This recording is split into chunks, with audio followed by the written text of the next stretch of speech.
लोग जो उपेक्षित महसूस करते थे, वो 60 करोड़ लोगों के जीवन के अंदर एक नई आशा का किरण लेकर नरेंद्र मोदी सरकार आई। उस मायने में, क्योंकि 60 करोड़ लोगों का पूरा जीवन अपना रोजी रोटी में ही चला जाता था। ना वो स्वप्न देख सकते थे, ना आगे की सोच सकते थे, ना अपनी पीढ़ी को आगे बढ़ाने के लिए सोच सकते थे। इनका जीवन स्तर भी नीचे से नीचे से नीचे जाता रहा था। 60 साल तक किसी ने इनकी चिंता नहीं करी थी, विशेषकर कांग्रेसी सरकारों ने। नरेंद्र मोदी सरकार ने सबसे पहले इन 60 करोड़ लोगों का जीवन स्तर को उठाने के लिए काम किया। सबसे पहला काम, जनधन योजना के तहत 31 करोड़ बैंक अकाउंट खोलकर, देश में एक भी परिवार ऐसा नहीं है आज जिसके पास बैंक अकाउंट नहीं है। बैंक अकाउंट खोलने का सबसे बड़ा फायदा गरीब व्यक्ति को यह हुआ, हालांकि विपक्ष इस पर तंज कसता है कि बैंक अकाउंट को क्या करें। उनको मालूम नहीं है कि जो सरकारी मदद बिचौलियों के माध्यम से जाती थी, राजीव गांधी स्वयं कहते थे कि 1 रुपया भेजते हैं, 85 पैसा खाया जाता है, 15 पैसा पहुंचता है। तो 31 करोड़ लोगों को, 60 करोड़ परिवारों को, 60 करोड़ लोगों को, 31 करोड़ व्यक्तियों को ये डीबीटी के माध्यम से फायदा सीधा मिलने लगा। आयुष्मान भारत योजना 50 करोड़ लोगों को, उनके स्वास्थ्य की कोई व्यवस्था ही नहीं थी देश में। वो सरकारी अस्पताल तक पहुंचते थे, नहीं पहुंचते थे, महीनों महीनों तक उनको लाइन में खड़ा रहना था।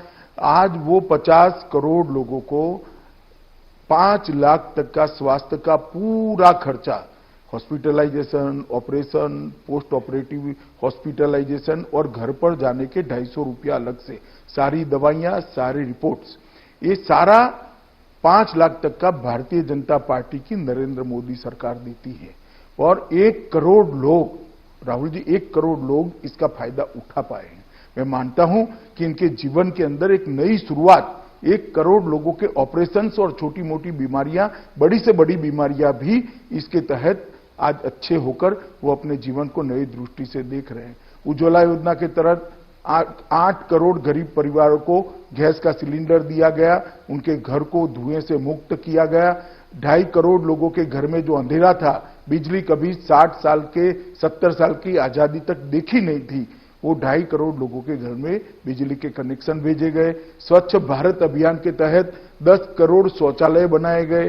प्रधानमंत्री आवास योजना के तहत 2.5 करोड़ घर दिया और 5 करोड़ लोगों को घर देने का अलॉटमेंट कर दिया है, जिसकी प्रोसेस चल रही है। इसके साथ साथ देश की सुरक्षा, सीमाओं की सुरक्षा को भी मोदी वन में सुनिश्चित कर दिया गया। एयर स्ट्राइक और सर्जिकल स्ट्राइक ने सिद्ध कर दिया कि भारत की सीमाओं के साथ कोई छेड़खानी नहीं कर सकता।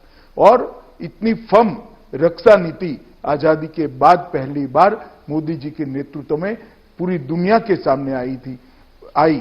पहले कहते थे कि अमेरिका और इजरायली, ये 2 देश ही अपनी सीमाओं की सुरक्षा के लिए गंभीर है, मगर अब वो 2 देशों की सूची में हमारा देश भी शुमार है।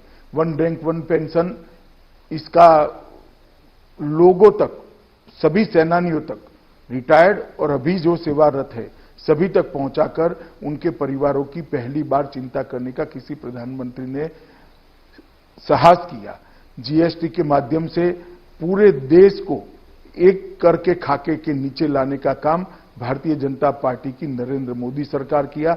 ढेर सारे आर्थिक सुधार, रिफॉर्म, ईज ऑफ डूइंग में विश्व में तालिका में अपना नंबर ऊपर ऊपर ऊपर जाता रहा।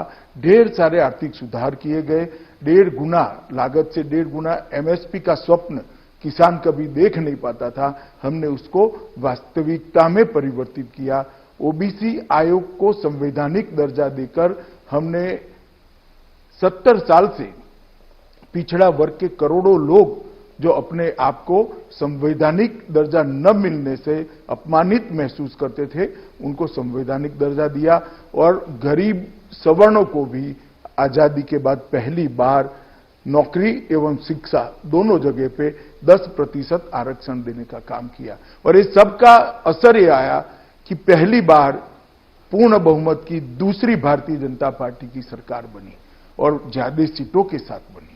और ये जनता का आशीर्वाद लेकर मोदी जी ने 2019 में 30 मई को दूसरी पारी शुरू की। आज इसका 1 साल समाप्त हो चुका है।